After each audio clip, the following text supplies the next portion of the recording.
Hey, shalom everyone.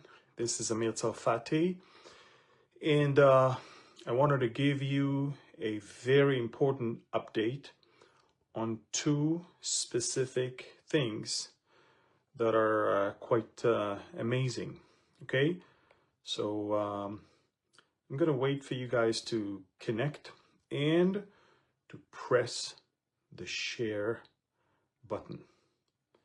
This is maybe a revelation to some of you, but you have no idea how powerful you can be by spreading the message. And just click the share button, okay? So again, let me see where you guys are from. I am reading the chat here to see if you can write where you guys are from. It would be very helpful. So I see people from New Mexico in America, some more people watching from Cape Town, from South Africa.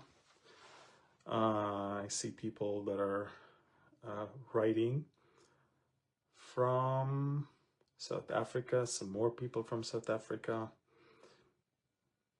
Where else? Florida is in the house. Hello there. Ethiopia. Wow. People from Ethiopia. Okay, so as you can see, the only quiet place in my house is the bomb shelter. What you can see here can tell you I'm in the bomb shelter. And two important things, super important things that you need to be aware of. So the first one is that we just cut all humanitarian aid to Gaza, but the Trump administration, in full coordination with the Trump administration, we are about to cut water and electricity. Can you imagine? We provide water and electricity to Gaza, to the people that fight us, rape us, kill us, burn us, and hold our hostages. We're about to go up to that step, and if that's not going to work and they're not going to agree to a new deal in which we demand half of the hostages on the first day and the other half in 45 days from now, if they're not going to agree to accept that one, Israel has approved a few hours ago the mobilization of 400,000 reserve soldiers. It's the largest mobilization of reserve soldiers in the history of the country. We are preparing for something bigger than what we did following October 7th. So again, we're giving Hamas a chance. First, we stop the humanitarian aid. Next, in the next day, we're going to cut water and electricity. And next, if that's not going to work, full-blown attack. Now, how do I know that? First, of course, the government approved this unprecedented number of reserve soldiers. Second, on Wednesday, a new commander to the Israeli military is going to be taking his office. He already, days before he's assuming office, he asked to see the plans. And he already said, no, these are not good enough. Go back to the drawing board. Give me something much stronger than this. This is a very unique time in history where Israel is less enthusiastic to destroy its enemies than America. In other words, we have an administration that is far more militant in his approach to Hamas than our own government. And if you're asking me why, it's because Trump needs to save us from ourselves. The left, progressive, liberals, backed by the media, is going nuts. They want all the hostages now, like babies. They don't understand that that's not how it works. Hamas, the only reason why Hamas agreed to the latest deal is because Hezbollah is gone and Iran is crushed. That's why. So otherwise, I mean, they said no and no and no and no. You can't just cause them to release soldiers, release our hostages just because you ask them to or demand them to. You have to make them say yes by pressure.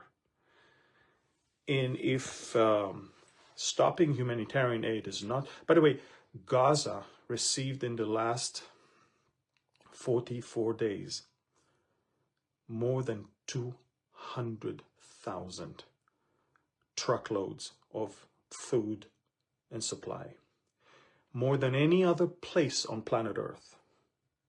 They have more food and more medication than they will need for the next 6 months. Okay? The media is fooling you. They're talking about famines. They're saying we're worried. Listen to me. First of all, international law justifies stopping humanitarian aid if you know that it goes to your enemy within your, the enemy's territory. But second, which is more important, Israel knows that the only thing that kept Hamas alive until now is the humanitarian aid. And so what I'm trying to say is we are stopping it. We're going to cut water. We're going to cut electricity. And with a new commander, a far better, anything can be better than what we had, we are going to strike harder than you can. Remember the gates of hell? Remember we talked about hell? All hell will break out. All of these things are about to come. So this is the first thing I wanted to update you about. Again, the ceasefire deal, original deal, had 2 phases. Phase 1, completed. We've got our 33 Israeli hostages and 5 Thai hostages back alive, and we've got 8 more bodies, including, unfortunately, of Shiri, Ariel, and Kfir Bibas. But now, phase 2 is, of course, not feasible because we're not going to allow Hamas to stay in power. So what's going to happen is Israel offered, actually the Trump administration offered a new deal that will extend the ceasefire for 42 more or 45 more days. And on the first day, they need to give us half of the living and the dead hostages, which means 12 living hostages and 18 dead hostages. And on the very last day, if everything works well, the remaining ones. Hamas doesn't want. And guess who supports Hamas? Egypt and Qatar. I don't know who calls them mediators. They're not mediators. They're fully backing Hamas. Just so you understand, Hamas is fully backed, supported, energized, and even guided by Egypt and Qatar. So, Israel approved the largest number of reserve soldiers to be mobilized within the next few weeks. 400,000. Just so you understand, when October 7th took place, it was only 320,000. Now we're talking about 400,000. Unprecedented. That's the first thing I wanted to update you about. The second thing I wanted to update you about is Syria. Israel is drawing new lines. Within the last 48 hours, Israel not only threatened, but actually acted against the current regime that is basically made of Al-Qaeda and its local branch, Hayat Tahrir al-Sham, HTS. And Israel made it very clear. A, south of Damascus, you cannot be. B, don't ever touch the Druze. They're our allies, and if you do something to them, we will come and help them militarily. And so Israel is also running a pilot program. We're providing work for the Druze to replace the Palestinians, which we don't want to have anything to do with them anymore, with these demons. But Israel is also sending, gladly, may I say, humanitarian aid to the Druze in southern Syria. We're creating an alliance. We're creating a new reality where southern Syria, may I add, the Sweda governorate, is going to become an independent county comprised of mostly Christian and mostly Druze and Christians. It will be the only entity in the Middle East that is not, besides Israel, that is not mostly Muslim. Israel is building a new line of defense, not just by our own outposts that we are now building, but creating a buffer that will be manned and populated by our allies. And so unprecedented things are happening before our very eyes. Things that this is the first time in our history as a modern state that I'm going to bring tourists all the way to Mount Hermon and show them the entire mountain and tell them everything is now controlled by Israel. I used to bring them to Mount Hermon. I used to show them, you see, this one is the Israeli side. That higher position is the Syrian side. No more. Israel controlled all of Mount Hermon. I used to bring tourists to see the Golan Heights, to look at where Syria is. It's no longer Syria. Most of the buffer area is now in Israeli control. And Israel declared that it has to remain demilitarized. And when the Jolani, the leader, the regime, started sending troops, we shot, we attacked, and they turned around and ran away. We're setting new rules, new boundaries, new borders, new reality. So there's a new reality in Gaza, and there's a new reality on the Syrian border, and there's also a new reality with Lebanon. We have 5 positions within Lebanon, and we're shooting almost every day every single suspicious movement of Hezbollah. And Hezbollah is not even responding. And may I add, more and more and more Lebanese politicians and media personalities are saying the P word.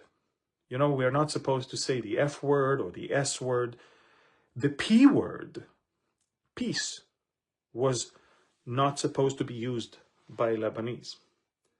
And now they're saying we need to have peace with Israel. We cannot fight the Israelis. It only brings problems, destruction, pain, misery, and death upon us. That's what they say. And I will also add that the Syrian regime instructed, the new Syrian regime instructed the media in Syria not to call Israel enemy anymore. On all official Syrian broadcast, it's Israel now. It's not the Zionist enemy or the Zionist occupation. Having said that, what I want you to understand, and please, by the way, please share this. People, you don't have a clue how much your liking, commenting, following, and sharing makes all the difference in the world. And the last thing I want to say, as I said, is all of this is part of a huge plan of President Trump to disconnect Russia from the Iranian-Chinese axis and to build a new reality in the Middle East where there will be Abraham Accord with also Syria and Lebanon, believe it or not. I know it sounds unrealistic. It sounds almost bizarre. It sounds who would imagine? But remember, Ezekiel 38 does not mention Lebanon and Syria as the enemies that come against us. Very interesting, isn't it? So everything we see, including the Ukraine-Russia and the Ukraine-American crisis, it all has to do and connected very, very tightly to the grand plan of adding to the Abraham Accord Kuwait, Saudi Arabia, Syria, and Lebanon. And by doing so, completely destroying the Iranian axis of evil. Phenomenal. Remember what Jonah said? 40 days and Nineveh will be overthrown. I'm telling you, 40 days and Gaza and Hamas will be overthrown. And I'm not sure the response of the Gazans will be as the one of the people of Nineveh. I'm pretty sure it will not be repentance. The Gazans are fully backing Hamas. Many of them are holding some of our hostages, and they will not give it to us. You know, even in Nazi Germany, there were Germans that did not collaborate with the Nazis, and they actually kept Jews. And they actually helped Jews. Not in Gaza. No one. All are not innocent. All collaborate, admire, love, and endear Hamas. Indeed, there is no other way but to send them to another place where they will no longer pose an existential threat on southern Israel, and their murderous intention will not provide another October 7th. Please share this message with as many people as you can. Like, subscribe to our YouTube channel, and share. Share, share, share.